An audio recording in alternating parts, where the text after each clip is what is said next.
자, 오늘도 미국 시장이 괜찮았어요. 괜찮게 움직인 상황에 파월 연준 의장도 토론회에 참석을 했는데요. 크게 나오는 내용은 없는 것 같아요. 인플레이션, 이 VP, 물가에 대한 부분이 계속적으로 작용을 하고 있고, 이 인플레이션에 대한 둔화? 그러니까 체감적 둔화? 인플레이션을 체감으로 느끼는 부분의 둔화? 이런 일이 벌어지는 것 같아요. 그동안 이 가격이 올라오는 그런 상황, 인플레이션이 계속적으로 진행되는 그런 여건에서 한간에서는 금리 있죠, 금리. 금리를 올려야 된다, 이자율을 올려야 된다, 이렇게까지 얘기했었잖아요. 그렇지만은 파월 연준 의장이 나서서 이거 아니야, 이거 아니야, 이거 아니야. 걱정하지 마, 이거 아니야. 그리고 이제 체감적 둔화, 금리 인상은 아니니까 인플레이션이 둔화되는 부분이 나오면 결국은 금리를 인하할 거야. 인하 쪽이야, 인하 쪽. 이렇게 얘기한 거죠. 그래서 미국의 화요일 날장 같은 경우에는 그래도 꽤 올라왔어요. 나스닥 굉장히 올라온 상황이거든요.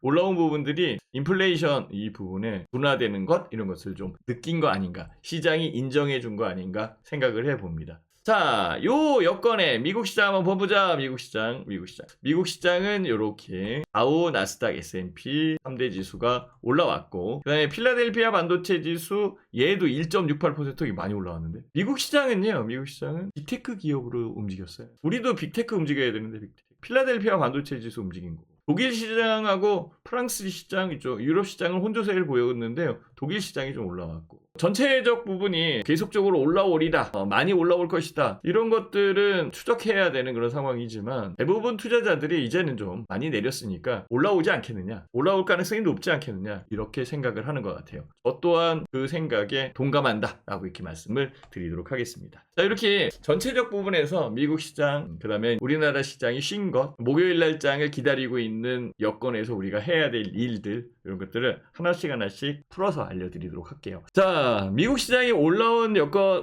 부분에서 제일 특징적인 부분은 PPI 지수입니다. 그죠? 다들 알고 계시죠? PPI. 그러니까 생산자 물가 지수가 예상보다 높게 나왔는데도 주가는 크게 연연하지 않고 올라왔다라는 거. 제가 얘기한 거고 딱 맞죠, 그죠? 만약에 생산자 물가는 좀 더 높게 나올 것입니다. 그렇지만 소비자 물가 지수가 나올 거고 CPI가 나오는 상황이고, CPI에 대한 기대감이 훨씬 더 큰 거죠. CPI가 예상치에 부합돼서 나오거나 오히려 낮게 형성돼서 나오면 박수를 칠 일입니다. 더 높게 나올 수도 있겠죠. 그렇지만 높게 나온다기보다는 낮게 나오는 게 맞을 거예요. 이렇게 얘기했던 거 기억나시죠? 그리고 미국 시장의 어제 시황에 대한 내용들을 한번 봐보세요. 3월 달에 CPI 그게 다운됐어요. 수정치가 나왔고 다운됐어요. 그러면은 4월 달도 그 여건에서는 떨어지지 않겠어요? 그럼 떨어진다라고 한다면 결국은 금리 인하에 대한 여건이 만들어질 수 있잖아요. 그건 파월 연준 의장이 얘기한 거고, 파월 연준 의장이 또 토론회에 참석해서 이거 금리 관련되어 있는 부분은 지표에 대한 여건만 만들어지면은 내릴 거야 이렇게 얘기했는데, 자, 여기에서 아직은 이번 주가 남아있는 상황인데요. 이번 주에 연준 인사들의 기자회견, 그 다음에 연설, 강연회, 이런 것들이 계속 있어요. 각각의 연준 인사들이 얘기를 하겠죠. 금리에 대한 부분에 매파적 부분에서 금리 올려야 되는데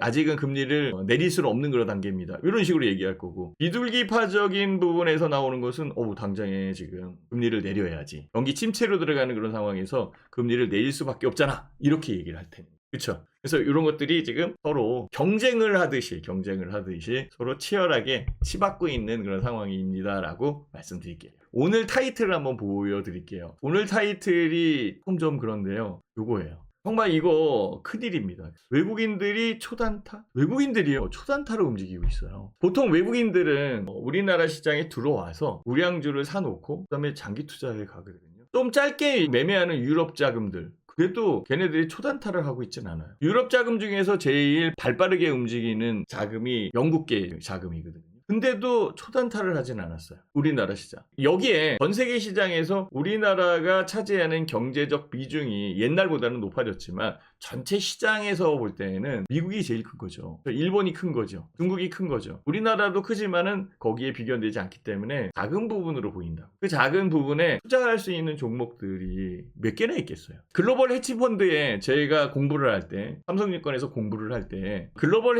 헤지펀드의 한국 비중은 1%에서 2%라고 제가 들었습니다. 제가 어디서 공부를 했냐면 대구에서 공부했어요. 대구에서. 삼성증권은 또 교육센터가 또 대구에 있어요. 그래서 아침에 일찍 새벽에 KTX 타고 대구로 가가지고 대구에서 교육받고 끝나면은 이제 저녁 먹고 올라오는. 물론 이제 교육비는 회사에서 대주는 거죠. 아, 대구를 그때 처음 갔었는데요. 무지하게 덥더라고요. 무지하게. 그러니까 물론 이제 대구를 처음 간 건 아니죠. 차 타고 다니면서 왔다 갔다 한 거고. 그러니까 교육을 받으면서 대구 땅에 발복 받고 점심 먹고 왔다 갔다 하고 이런 적이 적은 거지. 여행 갔을 때에도 대구 지역이나 아니면 그쪽 지나가거나 대구 지역에 있다라고 하더라도 계곡이나 아니면은 뭐 유원지 뭐 이런 시원한 곳에 있었을 거 아니에요. 근데 교육은 막 어쩔 수 없이 구심한 곳에 있잖아요. 와, 아파트 열기 들어오는데 무지하게 어마어마시하더라고요. 물론 교육장은 시원하죠. 밖에 나가면 와, 편의점 잠깐 가는데 땀이 뻘뻘 날 정도.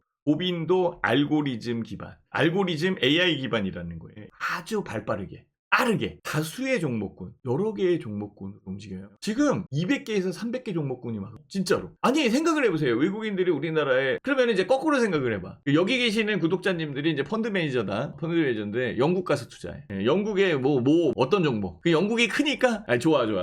영국이 크니까 좀 그리스 가서 투자한다.